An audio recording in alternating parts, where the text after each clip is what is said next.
तो you are not in a position to knock the door of the court of law.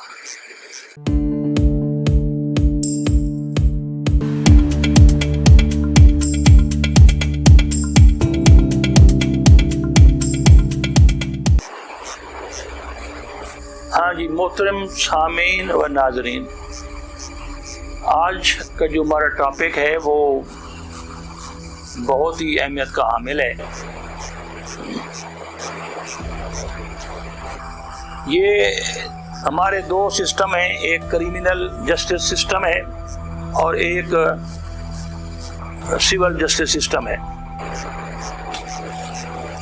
आमतौर पर लोग पूछते हैं कि जी इनमें फ़र्क क्या है, क्रिमिनल जस्टिस में और सिविल जस्टिस में। इसको आप गौर से सुनेंगे तो आपको अल्हम्दुलिल्लाह ये समझ आ जाएगी। सिविल कहते हैं दीवानी को। दीवानी होता है आपकी माल जायदाद से मुतल्लिका, जात, माल और जायदाद, ये कहलाते हैं सिविल। एक होता है क्रिमिनल। ये जो जस्टिस हमारा है, क्रिमिनल जस्टिस सिस्टम, इसके मकसद होता है सजा देना। किसी की बदनीति, उसका किरदार, बिहेवियर, करैक्टर, उसकी बदनीति जिसकी वजह से उसने ये एक्ट किए गलत कार्य पर मबनी, तो इसका जो बेसिक पर्पज होता है वो होता है सजा देना। अब इनका जो डिफरेंस है वो, यानी अगर आप इसका मतलब यूं पूछें कि सिस्टम कैसे चलता है अदालतों में, सिविल केसेस जो हैं वो आपकी अपनी पर्सनल जिम्मेदारी होती है। मसलन आपका किसी के साथ कोई कॉन्ट्रैक्ट था तो लामहला आप दो पार्टियां होंगी, एक स्टैम्प पेपर, इकरारनामा, मुआहदानामा, जो भी एक दस्तावेज होगी वो लिखी जाती है। उसमें गवाहान भी होते हैं, उसमें मुद्दाई मुद्दालय भी होता है।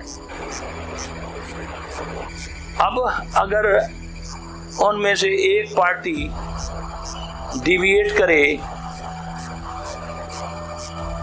डिनाई करे, उसे मुआहदे को करने से रिफ्यूज कर दे, तो दूसरी पार्टी जो है, जो एग्रीव पार्टी होगी, वो अदालत में जाएगी। अब ये अदालत कौन सी कहलाती है? सिविल कोर्ट, अदालत दीवानी। इसका एक अपना स्ट्रक्चर है। सिविल जज होता है थर्ड क्लास, फिर सिविल जज सेकंड क्लास, फिर सिविल जज फर्स्ट क्लास। इसी तरह फिर इसके बाद एडिशनल डिस्ट्रिक्ट जज, फिर डिस्ट्रिक्ट जज, फिर हाई कोर्ट शुरू हो जाता है। हाई कोर्ट के बाद फिर सुप्रीम कोर्ट होता है। ये एक सारी सिविल हायरार्की है। इस सिविल हायरार्की में ये निज़ाम होता है। यानी अगर आपको पार्टी के एड्रेस का पता नहीं है तो you are not in a position to knock the door of the court of law. आप अदालत का दरवाज़ा नहीं खटखटा सकते। ये सोल रिस्पॉन्सिबिलिटी आपकी है कि आप जिस पार्टी के खिलाफ दावा करना चाहते हैं वो आप अदालत को बताएंगे। अब इसका फिर एक और निज़ाम है। उसी अदालत में प्रोसेस सर्वर होते हैं। मसलन आप सिविल दावा जब करेंगे तो दावे के फौरन बाद अदालत समझती है कि ये मेंटेनेबल है तो फौरी वो नोटिस जारी कर देती है, सम्मन जारी कर देती है। अब वही सम्मन, वो नोटिस वहाँ प्रोसेस सर्वर होते हैं, वो जाते हैं और उस पार्टी के पास जाके उसकी तामील करवा के, तामील कुनंदा भी आप उर्दू में उसे कहते हैं प्रोसेस सर्वर को, वो आके अदालत में रिपोर्ट देते हैं। फिर अदालत समझती है कि अब फिक्सेशन करवाओ जी, फिर जिसको आप चस्पानगी कहते हैं वो अदालत करवाती है। अगर फिर भी कोई ना आए तो फिर अखबार में इश्तिहार दे देते हैं। तो फिर अगर पार्टियां आ जाएं तो फिर उनको कहा जाता है कि आप अपना जवाब दावा पेश करें। जवाब दावा पेश करने के बाद फिर अदालत दोनों को देखती है, जवाब दावे को भी और दावे को भी। उसके बाद वो इश्यूज फ्रेम करती है। इश्यूज कहते हैं कोई प्रापोजिशन। प्रापोजिशन क्या होती है? Any matter to be dealt with, कि मसला क्या है।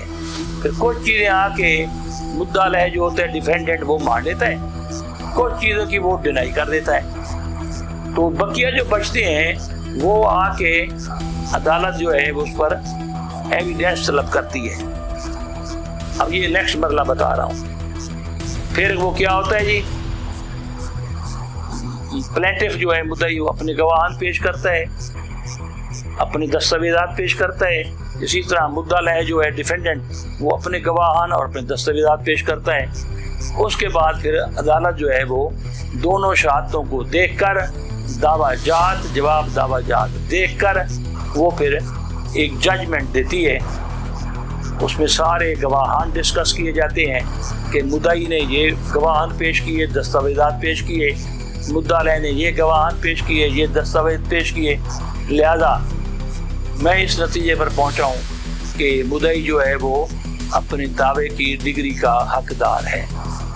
ये डिग्री हो जाती है। उसके बाद फिर यही उसी अदालत में इजरा दायर किया जाता है जिसे एग्जीक्यूशन पिटीशन कहते हैं। फिर अदालत का बैलेग जाता है, वो सारा निज़ाम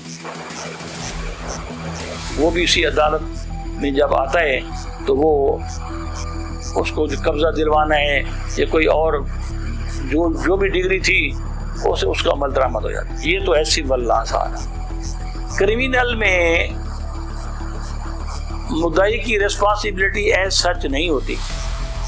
वो रियासत जो होती है यानी स्टेट वो रिस्पॉन्सिबल होती है। मसलन आपकी चोरी हुई, आपकी गाय चोरी हो गई। अब यहाँ क्या लॉ है?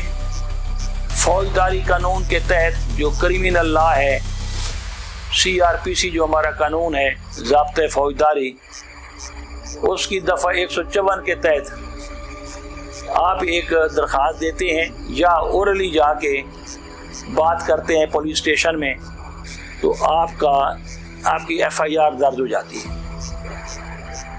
बस उस वक्त फिर कानून मोशन में आ जाता है। अब वो देखा जाएगा कि ये जनाब दफात बेलेबल थी, नॉनेबल थी, आया उसको पुलिस जो है वो ऑफेंस जो है वो काबिल तसंदाजी पुलिस था या काबिल तसंदाजी पुलिस नहीं था। इस तरह वो फिर हरकत में आ जाता है कानून। अगर चाहे मुल्जिम एक्यूज ये तो मेरे खिलाफ साजिश है, मैं तो कुछ वो नहीं की चोरी, तो वो जाके फिर जमानत बेल करवाता है अदालत से। प्री अरेस्ट बेल होगी, फिर पोस्ट अरेस्ट बेल होगी। अगर वो जेल में पहले पकड़ा गया तो पोस्ट अरेस्ट होगी, वरना प्री अरेस्ट होगी। फिर उसकी कंफर्मेशन के लिए भी आर्गूमेंट्स होंगे, फिर कंफर्मेशन हो जाती है। उसके बाद केस जो है वो पुलिस है वो 173 चाहे तो वो 169 के तहत खारिज भी कर सकती है अगर वो केस की फुटिंग ना हो। अगर केस की फुटिंग हो तो फिर 173 के तहत वो चालान अदालत में भेज देती है। फिर वो अलग एक हायरार्की है, मजिस्ट्रेट हैं, magistrate 3rd class, 2nd class, 1st class, फिर सेक्शन 30, इसी तरह फिर एडिशनल सेशन जज, एडिशनल जो है वो डिस्ट्रिक्ट सेशन जज, इसी तरह हाई कोर्ट, सुप्रीम कोर्ट, फिर एक हायरार्की वहाँ तक जाती है। तो उसके बाद फिर ट्रायल शुरू होता है। अब यहाँ पर आके जो सोल रिस्पॉन्सिबिलिटी है वो स्टेट की है, प्लस मुद्दई जो होगा उसको अपने गवाहान पेश करने पड़ेंगे। स्टेट की तरफ से पब्लिक प्रोसिक्यूटर होता है, साथ जो इधर था मुद्दाई जिसे आप प्रोसिक्यूशन कहते हैं, वो आके अपने गवाहान अपनी चीज़ें सारी वो साबित करता है। इस मुल्जिम को मौका दिया जाता है कि आप सफाई के बयान दे सकते हैं, 342 के बयान से कहते हैं। वो चाहे तो अपनी एविडेंस पेश कर सकता है, चाहे तो वो ना ही दे।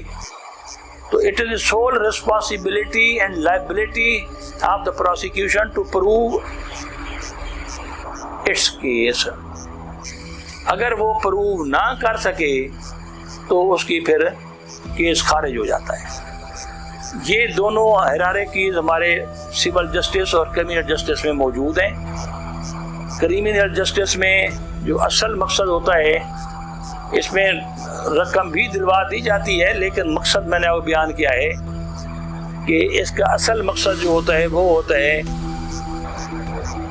टू पनिश द ऑफेंडर, कि मुजरिम को जो है वो सज़ा देनी है ताकि और लोगों को, यानी वो बुराई से बचे रहें, उन्हें पता हो कि ये हम जो काम करेंगे इसका नतीजा बहुत बुरा है। और इसे हम कहते हैं फिर eradication of evil from society, कि मुआशरा पाक हो जाता है कि एक बंदे को पता होता है कि मैंने ये काम किया जो गलत है, तो इसकी फिर सज़ा भी ये है। ये एक हायरार्की अलहदा है और वो जो है सिविल वो अलहदा है। उम्मीद है आपको मेरा लेक्चर समझ आ गई हो।